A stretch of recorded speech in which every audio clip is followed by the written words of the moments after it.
students, this is Shubhro sir from Calcutta. In my previous videos, I described the introduction of statistics with history of statistics, grouping and displaying of data. Today I will proceed towards measure of central tendency. It's a very conceptual portion of statistics and there are many sums from this portion of statistics. So keep watching my video till the end. I'll discuss in depth and give you some worked out examples as well. So let's start.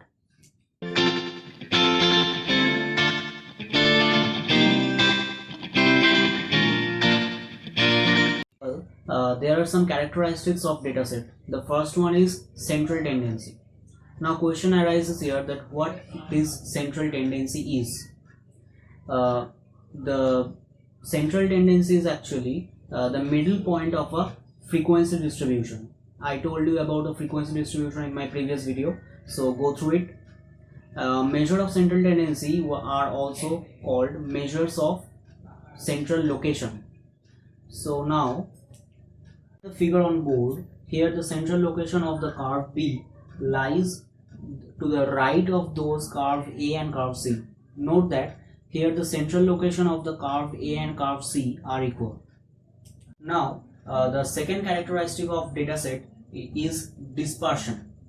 Dispersion is nothing but the spread of the data in a frequency distribution. That is the extent to which the observations are scattered. Let's look at a figure to clear this topic. Figure, we can note that the curve A has wider spread or dispersion than the curve B. There are two more characteristics of datasets that provide useful information. They are skewness and kurtosis. Now, what skewness means? Curves representing the data points in the data set may be either symmetrical or skewed. Symmetrical curves like the one I will show this on the board. Let's show it. This curve on the board is such that a vertical line drawn from the center of the curve to the horizontal axis divides the area to the curve into two equal parts. Each part is a mirror image of the other. This curve is known as symmetrical curve. In the figure on the board, you can see that curves A and B, they are known as skewed curves. They are skewed because the values in their frequency distributions are concentrated at either the low end or the high end of the measuring scale on the horizontal axis. The values are not equally distributed. Curve A is skewed to the right, which is called positively skewed because it tails off towards the high end of the scale, and curve B is just opposite. It is skewed to the left and it's known as negatively skewed as it tails off towards the low end of the scale. Let's discuss about the kurtosis. When we are measuring kurtosis of a frequency distribution, we are actually measuring its peakedness. Let's have a picture first. For example, curves A and B differ only in that one is more peaked than the other. They have the same central location and dispersion as well, and both are symmetrical also. But the statisticians say that the two curves have different degrees of kurtosis. Let's proceed towards the arithmetic mean. Whenever we talk about the word average, we are actually talking about the arithmetic mean. It's actually the sum of the given values divided by the number of observations. Here we have to remember one thing, that there are two kinds of arithmetic mean. First one is population mean, which is denoted as mu, and the second one is sample mean, which is denoted by x bar. I'll show you later. When we divide the sum of the values of all observations, summation of x, that is summation of x, by the number of elements in the population, capital N, then we get the population mean mu.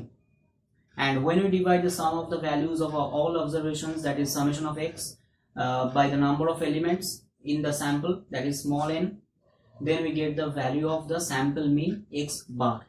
Let's show it on board.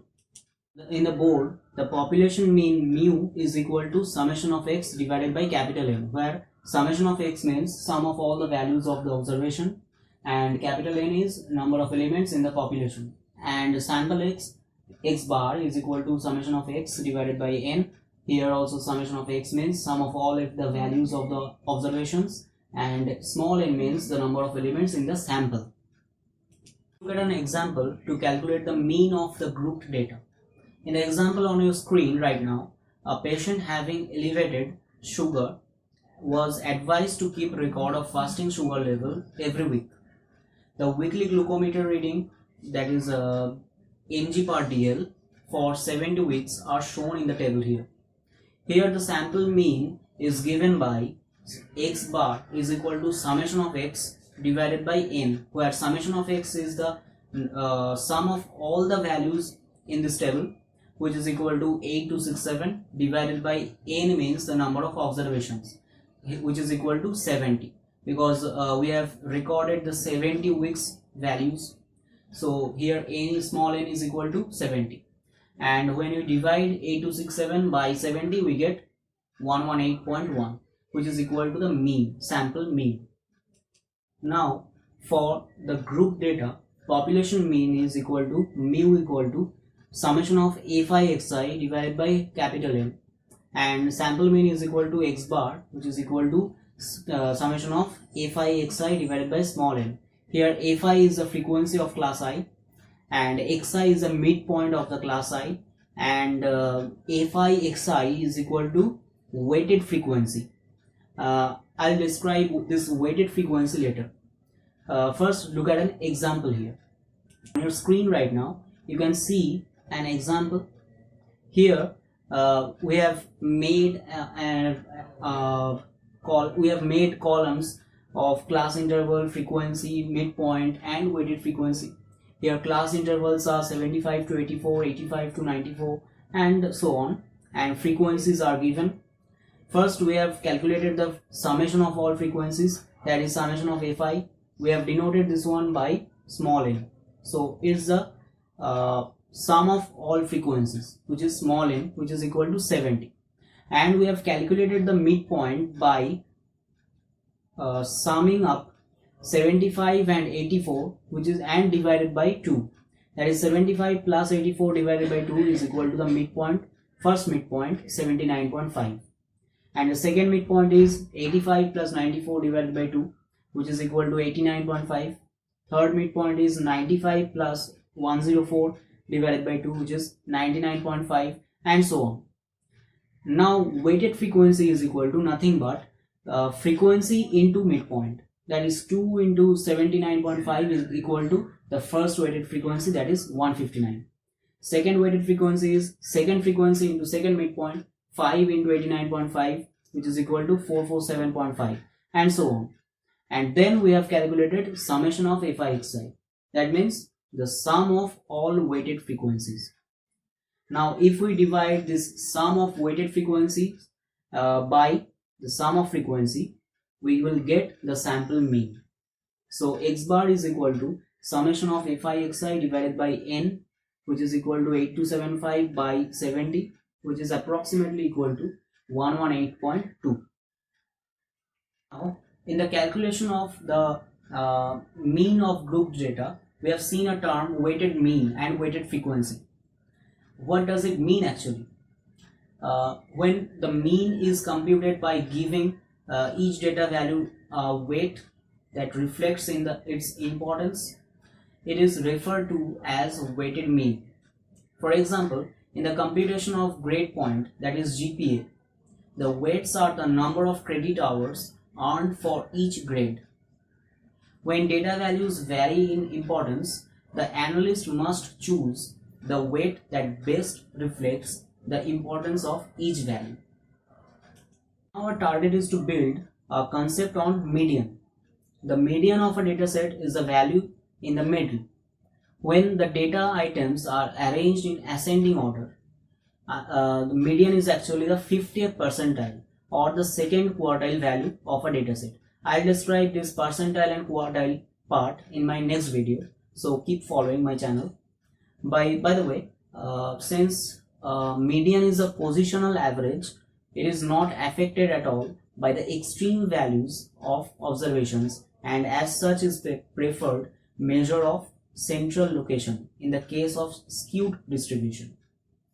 Whether it is a right skewed or left skewed, or that means positively skewed or negatively skewed, nothing matter. The median is most often reported for wages, incomes, wealth and property value data. Let's have an example here to clarify this topic. The board here, suppose the given data set is the first line, that is 64, 74, 63, 74, 46, 52, 81, 63 and 70. Firstly, we are arranging the data set in ascending order. We have arranged this one in ascending orders, and we have got 46, 52, 63, 63, 70, 74 and 81 finally. There are total 7 observations. Since 7 is an odd number, therefore the median is the exactly middle value, that is fourth value in this data set, which is 63. So 63 is the median here. So here we have to know a formula, that is for n odd number of observations, median is the n plus 1 by 2 value. Another example, having even number of observations. So we have taken another example on the first line, 63, 74, 46, 52, 81, 63, 70 and 76. We have firstly arranged this one in ascending order, 46, 52, 63, 63, 70, 74, 76 and 81 finally. Here in this example there are 8 observations, and since 8 is an even number, so the median will be the average of the two middle values. So here the median is the average of 4th and 5th terms, that is average of 63 and 70. So which is equal to 63 plus 70 and divided by 2, that means equal to 66.5. So here we have got another formula of median, that is for n even number of observations, median is the average of n by 2th term and n by 2 plus 1th term. Now for grouped data we can find the value of median by using a formula where median m bar is equal to L plus h by f into n by 2 minus c, where L is the lower limit of the median class, h is the width of the median class, f is the frequency of the median class, n is the total frequency, that is summation of f, and c is the cumulative frequency of the class preceding the median class. Let's look at an example to clarify this topic. On your screen we can see that the cumulative frequency of the first two classes is 201, but when we move to the third interval, 187 elements are added to 201 for a total of 388. Therefore the 300th and 301st observations must be located in the third class interval, that is 100 to 149.99. So it is the median class.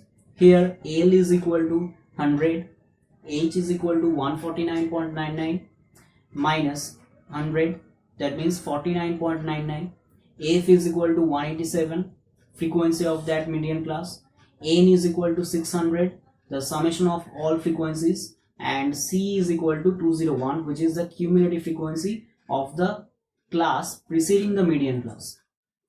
Now we have put this all in the formula of median and got the value of the median is as 179.41. Discuss another measure of central tendency named mode. Mode is a data set, is the value that occurs with highest frequency. It represents highest peak of the frequency distribution. Mode is actually suitable for categorical data. The greatest frequency can occur when even more than once.